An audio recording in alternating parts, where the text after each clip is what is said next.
Just say the word. Just say the word. Just say the word. Just say the word. Just say the word. Just say the word. Hello, I'm Paul Manjel. And I'm Yulia Stancheva. Welcome to Just Say the Word, a podcast in which we pay homage to our relationship with words, their meaning, and their power to create our world. In every episode, we invite a special guest and ask them, what is your word? What does it mean to you? Where does it come from? As we immerse ourselves in the world of each guest, we'll tell you the story of their chosen word and how it relates to their life's experiences, successes, and achievements. Our guest in this episode is Timothy Hedger, ex-CEO at Misty Maroon Ltd. He studied history at Reading University and subsequently at the London School of Economics. In his 30s, he became co-owner of the New School of English in Cambridge, stepping down as MD in 2017, when they sold the business. He is currently an enthusiastic guitarist in a gypsy jazz band. Tim Hedger, welcome to Just Say the Word, and the time has come for you to just say the word. History. Fantastic word. In my book, a kind of umbrella term comprising past events, memories, discoveries, collections, the organisation and presentation and interpretation of those events in history. What does it mean to you, and why did you bring it along today? Well, I studied history at school and at university, and so I've maintained an interest in it ever since. And I'm curious about, in a rather, they might seem childlike sort of observations, but, why do you write history? Or why do you need history? Or indeed, some of the other things you just touched on. Is it just chronicling events? Is it a narrative? Is it a science? Does it have a higher validity to, say, myths or legends? I'm interested in many aspects of it. And so that's why I brought the word along. Historians, are we right to say what they're seeking to do is take historical sources, analyse them, and come up with their understanding of what happened at the time? Is it about information describing events, or is it more than that? If you go and Google, quotes on history, there are just any number of them.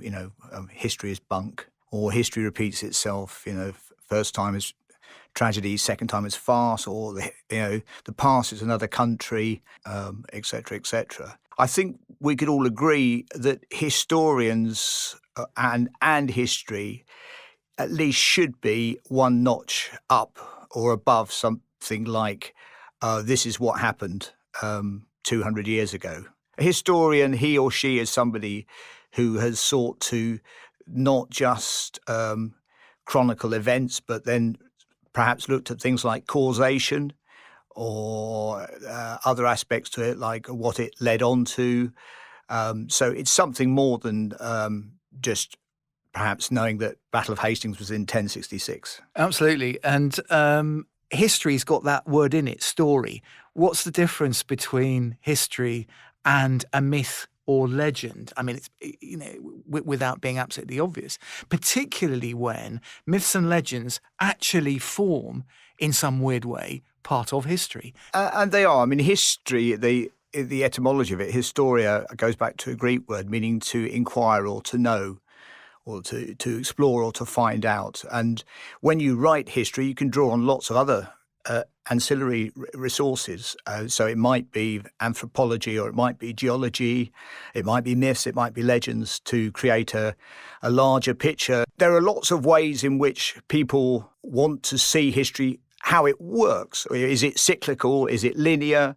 Does it have any rhyme or reason to it? Or is it completely chaotic? I'd love to come on to that point, which is, what can we learn from history? Because there's just no way that history actually repeats itself, or does it? If you take something like the war in Ukraine at the moment, if you can perhaps move a little bit further away from Putin and his aims and so on, but look at the broader picture of what Kiev means to Russia, and that would help us to understand a little bit more of not just necessarily Putin, but the Russian people. Why do they see it as theirs? Why do they claim it as theirs? There's another historian that I really like who wrote on history called R.G. Collingwood, and he had this idea that all of history takes place inside our head. And what he meant by that is when many, many people crossed the Rubicon, but when Caesar crossed the Rubicon, he knew what he was doing and he knew it was wrong.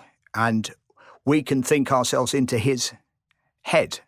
Yeah. So he's saying that circumstances change, technologies change, beliefs change, but human activity and human thinking and the motors that move us, we can still enter into the past in that sense and ask ourselves the question, what was he doing when he crossed that? He knew it was wrong, and then draw a bead from that. So again, I find that very stimulating. Which takes us onto the final subject, which is historiography. I think one is the development of the methodology of how we gather history and the methods by which history over the centuries has been taught or written down or expressed to other people. And the other one is the philosophy of history. In other words, does the winner or does the subject of the writing, does that confer an authenticity to the history that he or she has written because it is exactly what he or she thought at that time and is historically true? That's a big subject area. Yeah, there's no quick answer to that. I remember famous Victorian historian Arnold Toynbee, who was writing at the time of the height of the British Empire, and that history was marching on towards a better democratic future, and at that time the world was pretty secure and safe for those historians, and so that was the overarching umbrella. But still, Toynbee had the issue of, like a lot of historians, of trying to mesh together a linear view of history with some other, say, more cyclical, like the Greeks had, view of history. And so he came up with this metaphor that there is the cart with the wheels on the wagon, and the wheels on the wagon going round and round are history. But the driver of the coach is God. And that nice. Was, fortunately for us all. So we've been through a period, mass pandemics, world turmoil, all the ups and downs, the vagaries. Whether or not we will learn from this particular period of our history, time will tell. But Tim, it's been absolutely brilliant speaking to you about that, and thank you very much indeed for everything you shared. Pleasure. Just say the word. Just say the word. History is a word of multiple meanings, which are all related to the past. As explained in the Encyclopedia Britannica, history in the wider sense is all that has happened, not merely all the phenomena of human life, but those of the natural world as well. It is everything that undergoes change, and as modern science has shown that there is nothing absolutely static, therefore the whole universe and every part of it has its history. But where does the word history come from? Let's find out with Ethan Barrett, who is our guest language detective in this episode. The term history comes from the Greek historia, which means an inquiry, the act of seeking knowledge, as well as the knowledge that results from that inquiry. There are many synonyms in the English language which refer to history, such as the past, the old days, the before times, yesterday, chronicle, archive, ancient times, antiquity, biography, memoir, and story. Nowadays, there is a prominent distinction between the words story and history than there was in the old days. Today, when we think of history and story, we draw the dividing line as the one between fact and fiction. After all, stories are fanciful tales woven at bedtime, while histories, on the other hand, are records of events. History is a word I have a very special relationship personally. I have always been fascinated by the past. Growing up, I was very interested in paleontology, aka the study of dinosaurs, and as I grew older, that spread into archaeology to the point that I took multiple courses in university studying it, especially how it connected to my major of Japanese. I looked to the past in order to find advice on how to handle the present and future, whether it's through books or family members' stories. But I'm always careful when it comes to recognizing mistakes and problems. I see it more as acknowledging what others have tried, so I can take that and possibly develop something new with that information. This concept can be found in Japanese as the 4-character compound word, or Yoji Jukugo, onko chishin, which literally translates as developing new ideas based on study of the past, or learning from the past.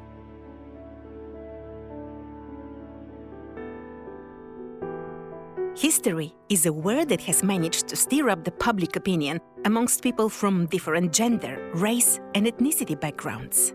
In the 70s, feminists rejected the word history and championed the notion of her story, pointing out the fact that history has mostly come from a male perspective, while the stories, lives, and achievements of women have been left out of it.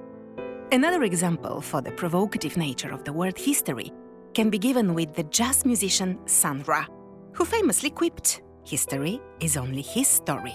You haven't heard my story yet." Some people say that his statement had nothing to do with the etymology, but suggested a lot about race and whether an African-American viewpoint is included in the tales passed down in textbooks.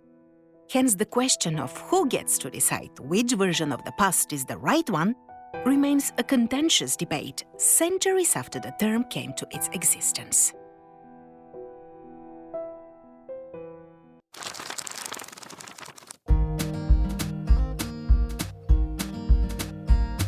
History is often regarded as a neutral, objective, and factual discipline, but the word itself can carry many different meanings, which are displayed in various books.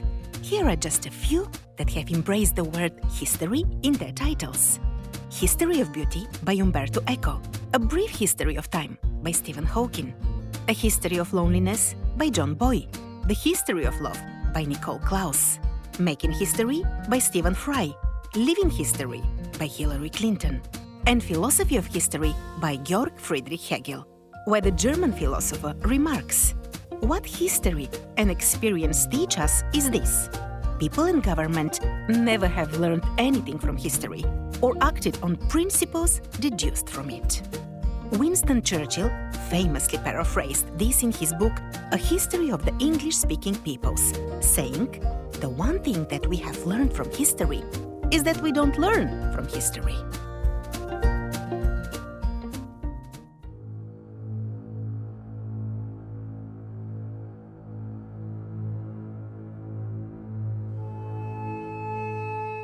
Does the subject of history bore you or fascinate you? You may not be a huge fan of reading and learning about historical events, but you may still find entertaining listening to music that has been written about important dates in history. Here are some songs that you probably didn't hear about in your history class, but you may want to include in your playlist. Sympathy for the Devil by the Rolling Stones.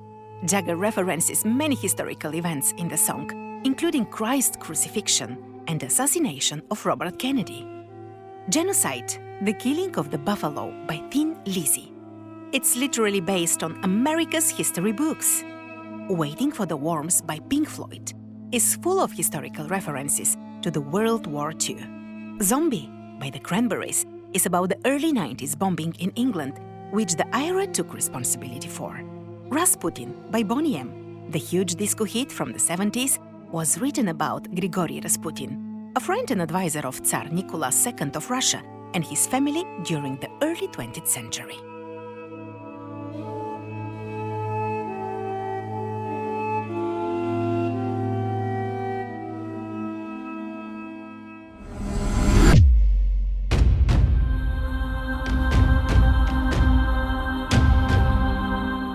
There is just something very appealing about historical films, don't you think? Knowing that a story actually happened somehow makes it so much more intriguing and powerful. Here are some titles that you may wish to check out if you haven't done so yet.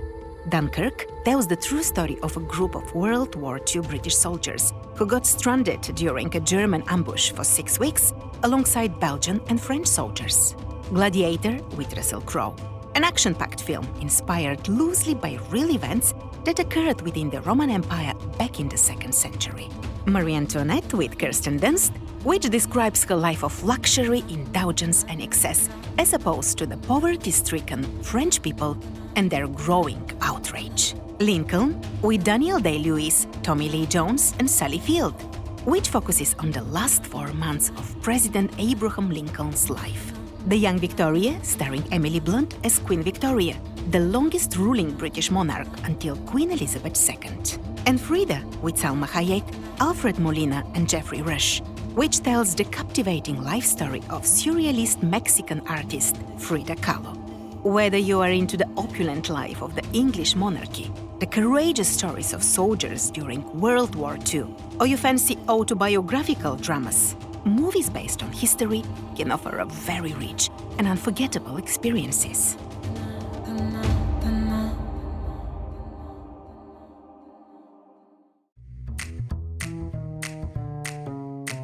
This episode was written and produced by me, Yulia Stancheva, for Alpha CRC. My co-hosts are Paul Mangel and Eden Barrett. Sound design, Alpha Studios. Audio engineer, Mikush Nanazi. With special thanks to our guest, Timothy Hedger. If you have enjoyed this podcast, please leave a rating and share the love with others. And don't forget to check out the previous episodes from Season 2 and Season 1 on Podbean, Amazon Music, Spotify, Apple and Google Podcasts, or wherever you get your podcasts from. Thank you for listening. Just say the word. Just say the word. Just say the word. Just say the word. Just say the word.